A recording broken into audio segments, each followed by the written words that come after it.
بسم اللہ الرحمن الرحیم۔ تو میرا نام ہے ڈاکٹر جہانگیر یاسر، اور آج ہم جس ٹاپک کے اوپر بات کرنے لگے ہیں وہ ہے شرمگاہ کی خارش۔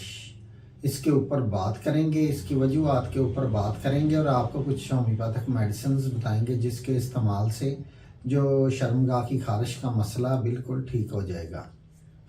تو بہت ساری جو خواتین ہیں جو شرمگاہ کی خارش یا ویجائنل ایچنگ کے مسئلے کا شکار ہو جاتی ہیں، جس کی وجہ سے ان کو ویجائنا کے اوپر بہت زیادہ خارش ہوتی ہے، بہت زیادہ جلن ہوتی ہے، اور بعض دفعہ بہت زیادہ خارش کرنے کی وجہ سے ویجائنا پہ زخم بن جاتے ہیں، اور وہاں سے جو سکن ہے وہ چھلنا شروع ہو جاتی ہے، اور خون بھی آنے لگتا ہے، یا اس خارش سے پانی بھی نکلنا شروع ہو جاتا ہے۔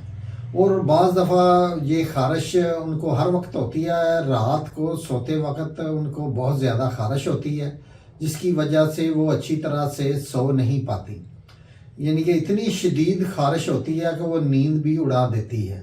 تو یہ ساری جو تکلیف ہے، یہ اذیت ہے، یہ خواتین سہتی رہتی ہیں، لیکن شرماتے ہوئے یہ مرض کسی کو نہیں بتاتی، حالانکہ یہ ایک بہت ہی شدید پردور درد اور اذیت والا مرض ہے۔ تو اس مرض کا فوری طور پہ علاج کروانا چاہیے۔ اگر اس کے علاج میں دیر کر دی جائے تو یہ جو انفیکشن ہے یہ ویجائنا کے اندر بھی جا سکتا ہے، اور اس کے علاوہ یوٹرس کو بھی متاثر کر سکتا ہے۔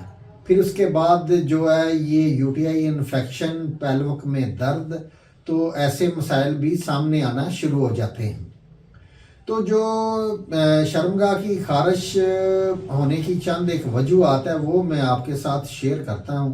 تو اس میں جو پہلی وجہ ہے وہ ہے وائرل انفیکشن کی وجہ سے، وائرل انفیکشن کی وجہ سے، اور اس میں جو دوسری وجہ ہے وہ ہے فنگل انفیکشن، فرمنٹیشن کی وجہ سے بھی یہ مسئلہ ہو سکتا ہے، اور چنونوں کی وجہ سے بھی یہ مسئلہ ہو سکتا ہے۔ جو پیٹ کے چنونوں ہوتے ہیں یہ مقد کے راستے ویجائنا تک چلے جاتے ہیں، تو اس کی وجہ سے بھی یہ مسئلہ ہو سکتا ہے۔ اور جو خواتین کوپٹی وغیرہ رکھواتی ہیں، ایسی خواتین کے اندر بھی یہ مسئلہ ہو سکتا ہے، یا جن کو جو لکوریا یہ تیزابی آتا ہے یا جلن کے ساتھ لکوریا آتا ہے، ایسی خواتین کے اندر بھی یہ مسئلہ ہو سکتا ہے۔ اور بعض دفعہ مینسز بار بار آنے کی وجہ سے بھی یہ مسئلہ ہو سکتا ہے، اور بعض دفعہ جو پارٹنر ہوتا ہے اس کے اندر اگر یہ مسئلہ ہو تو جو عورت ہے اس کو مسئلہ ہونے کے چانسز بہت زیادہ بڑھ جاتے ہیں۔ اس کے علاوہ غیر معیاری کنڈم کا استعمال، غیر معیاری ہیئر ریموونگ کے اندر کیمیکلز وغیرہ ہوتے ہیں، اس کے استعمال سے بھی یہ مسئلہ ہو سکتا ہے۔ اور بعض جو خواتین ہیں وہ صاف صفائی کا اچھی طرح سے خیال نہیں رکھتی، اور جو یورین کرنے کے بعد اچھی طرح سے جو ویجائنا ہے اس کو نہیں دھوتی، تو ایسی خواتین کے اندر بھی یہ مسئلہ ہونے کے چانسز بڑھ جاتے ہیں۔ اب چلتے ہیں اس کے علاج کی طرف۔ تو اس کے علاج میں آپ کو ہومیوپیتھک کی ایک دو میڈیسن بتانے لگا ہوں، جس میں جو پہلی میڈیسن ہے وہ ریسٹوک، یہ بھی ویجائنا کی خارش کے لیے اچھی میڈیسن ہے۔ تو اس کے بھی آپ نے 3 سے 4 قطرے آدھا گھونٹ پانی کے اندر ڈال کے دن میں 3 سے 4 دفعہ آپ نے اس کو استعمال کرنا ہے۔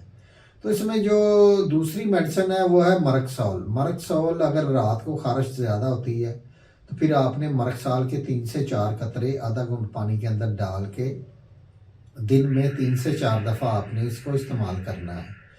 تو اگر آپ میرے ساتھ ڈسکس اپنا معاملہ فون پہ کرنا چاہتی ہیں تو ڈسکرپشن پہ میں نے اپنا نمبر دے دیا ہے، تو شام کو 6 سے 8 بجے تک آپ مجھے کال کر کے اپنا جو کوئی بھی مسئلہ ہے وہ میرے ساتھ ڈسکس کر سکتی ہیں۔